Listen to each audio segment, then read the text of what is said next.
This is my Spark Inquisitor, capable of doing all content in the game, but at a very, very high price. I still want to go over this build even though the tattoos are most likely going away, as I think there's some really neat stuff in here without tattoos that can be used on other builds, and you might be able to take something away from it. Unless of course you want to remake the entire thing before the league ends, which be my guest, go for it, as it's a blast to play. The first thing I want to talk about is recovery. Recovery is a huge aspect of the build because we're playing an Inquisitor. We have access to Pious Path, which gives us the duplicated life regeneration as energy shield. This is something that's extremely powerful. However, I wanted to stack more recovery on top of this, and we did this in a couple of ways. One was getting Leech, in this case from a double corruption on a Heat Shiver, but you could get this though on the tree through like a cluster jewel or something. That could be like Doriani's Lesson, which gives you elemental damage leeched as life. I also wanted to get some energy shield leech as well, and I got this through my Watcher's Eye, which is when I was affected by Wrath. You get to leech some ES pack. Very, very neat. But I wanted to go a bit further than that and get instant recovery. Thing is, when playing Spark, or at least like very high like projectile or multi-hit builds, is that it's important to get some on-hit recovery if you possibly can. Not all the time, but definitely something to look out for. We get this through our Watcher's Eye, which is Vitality on hit, and that is huge, especially when playing low life, because surprisingly, due to some very, very neat Forbidden Flesh, Forbidden Flame jewels, the recovery is actually so high that even if you get waves in Simulacrum, let's say, that are like physical as extra chaos and, you know, extra crits and penetration, all that stuff, it doesn't really matter. And this is due to a very, very nice Forbidden Flesh, Forbidden Flame set, which I think is very, very underutilized, especially in current builds, and I was able to pick it up extremely cheaply on the market, and it is unwavering faith. Basically, it gives you auras from your skills, grant you 5% increased recovery of life, mana, and energy shield to you and your allies. This is massive, especially when stacking aura effect, because this number is scaled by aura effect, generic aura effect, meaning that this 5% is per aura, per effect. So if you were to, let's say again, get 100 generic aura effect, then that would give you double the amount here, giving you 10% increased recovery rate of life, mana, and energy shield. Well, as we know from like maps and such, if you get like less recovery maps, this can really gimp your leech and just overall recovery in any build.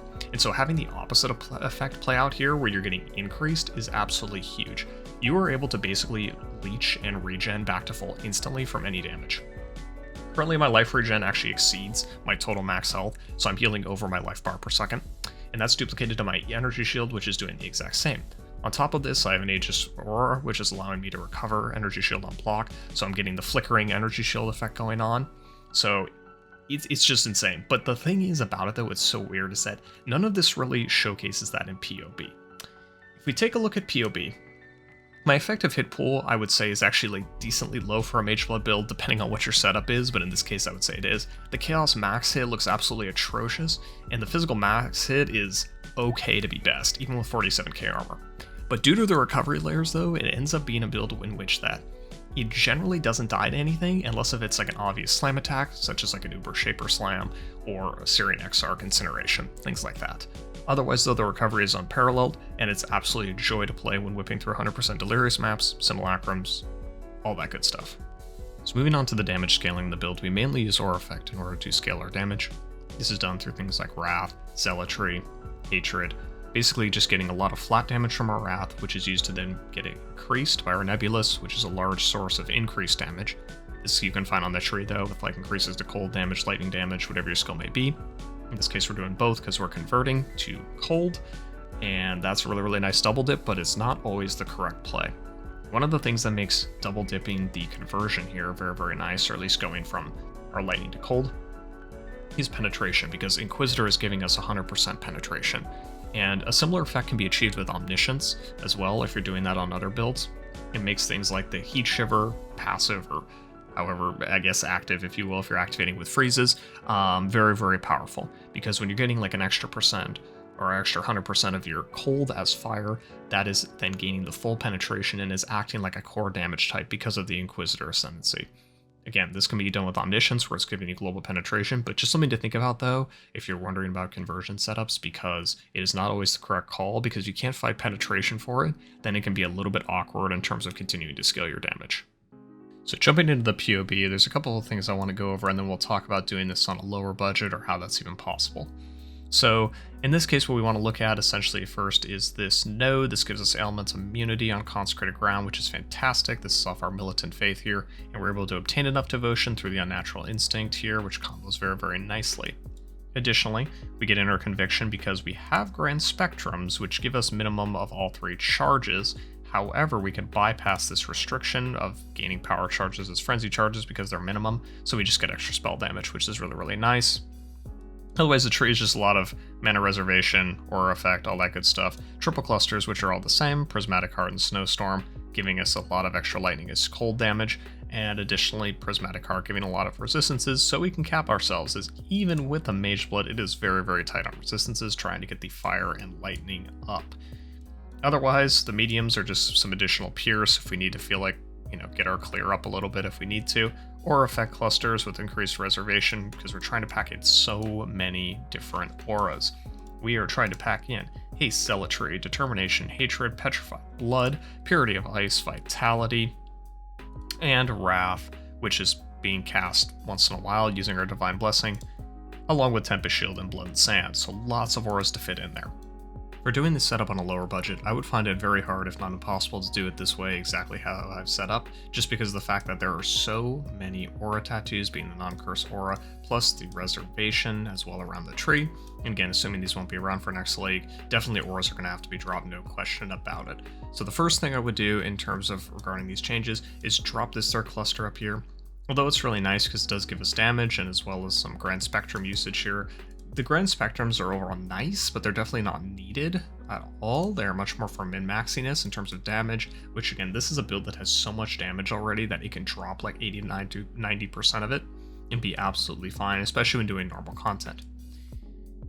After removing this portion up here, although I like to keep these aura nodes up here, I think that'd be great. You could go for something like Throat Seeker, or remove this jewel even here. I would put a lot more focus on these 2 large cluster jewels here, doing things like aerodynamics and streamline, or repeater eye to eye, depending on how you're playing with Spark, as I think those would overall facilitate a much smoother Spark experience, while still keeping a bit of the aura stacking in there.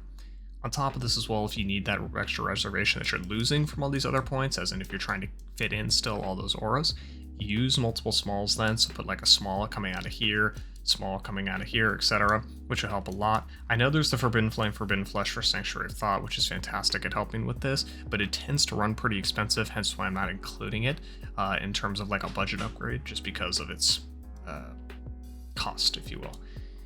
Otherwise, though, in terms of the middle, I mean, this middle setup's kind of decently set in stone, at least if you're trying to aura stack and get around, just because you're going to have to path up and get here somewhere, and I think making use of this is really powerful with Spark, considering you get more skill effect duration and increased skill effect duration, which is going to give you a more multiplier on your Spark because it's lasting longer. If you choose to go for non-crit, I would heavily make you consider that is not the right idea, because I think if you're going to try to like kind of halfway go non-crit and crit, if you will, like in between the aura stacking stuff, it's not really going to turn out that well. So keep it crit focused, and especially for like a medium budget setup, and Inquisitor is great at doing this anyways with crit, but just wanted to point that out in case people are wondering if Elemental Overload was an option. It's definitely something you could run in the early game for sure, right? Like if you're doing this on League Start, but again, I hesitate to advocate for that if you're trying to do this on a medium setup of sorts, just because you're going to lose so much damage. Otherwise, though, in terms of recreating this, in terms of auras, I would drop, again, a lot of these damage auras. You don't have to do this cold conversion setup that I'm doing with Heat Shiver, although it's very, very effective on the Inquisitor, just because of Inevitable Judgment, giving us that 100% pen. But you can definitely use that for capping resistances, etc., just because you're not going to have the Mage Blood.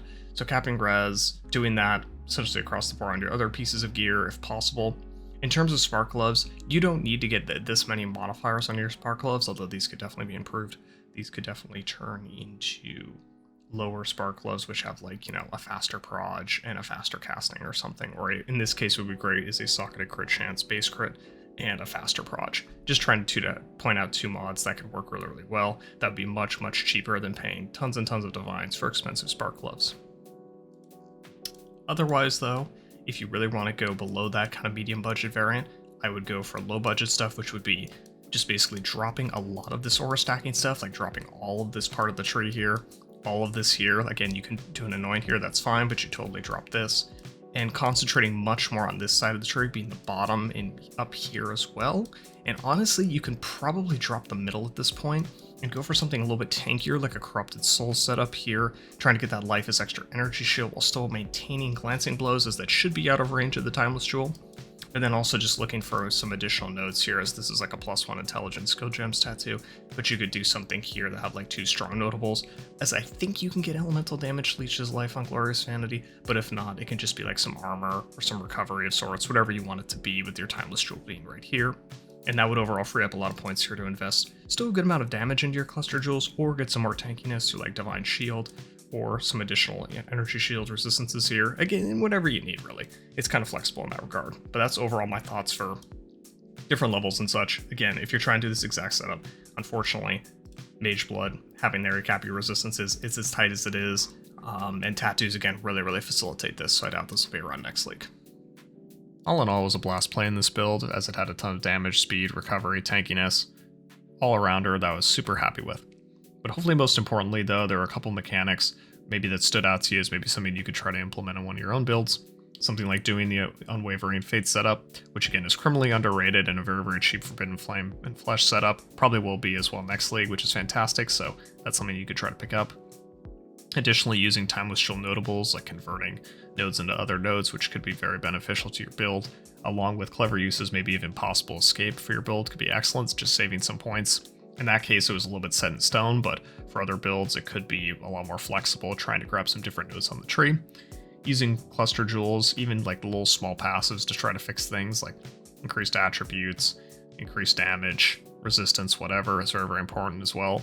Even things like corruptions are definitely something to look for, as you'd be surprised how many cheap items there are with great corruptions, and they just completely go unnoticed.